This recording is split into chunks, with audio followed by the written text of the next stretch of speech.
Today we're back in Elbląg, eastern Poland. We're going to take a look at the Museum of Archaeology and History in Elbląg, so come along as we check it out.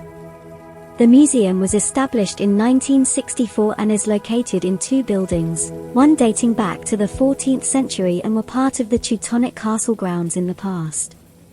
It focuses on the history of Elbląg and its surrounding area, from prehistoric times to the present day.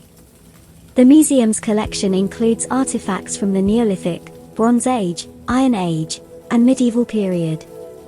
One of the most impressive exhibits is the collection of amber, a highly valued material in ancient times.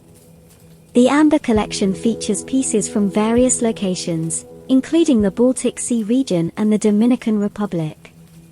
Another noteworthy exhibit is the medieval section, which showcases a range of weapons from the Teutonic Order, a religious military order that played a significant role in the region's history. Visitors can also explore the museum's archaeological collections, which feature a range of tools, weapons, and everyday objects from prehistoric times. Some of the exhibits are designed to allow visitors to touch and examine items, while others use multimedia and interactive technology to bring history to life. There is also a section dedicated to archaeological excavations, showcasing the tools and methods used by archaeologists to uncover and study historical artifacts.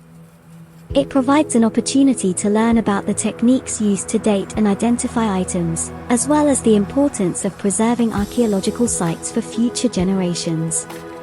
The museum also offers a range of educational programs and activities for visitors of all ages.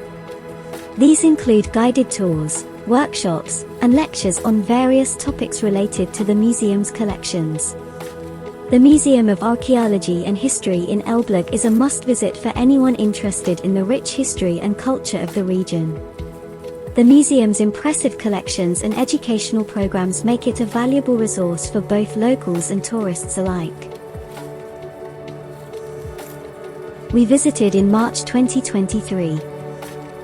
If you liked this video, please give it a thumbs up, and subscribe for more like this, and you can join me when I visit other exciting destinations.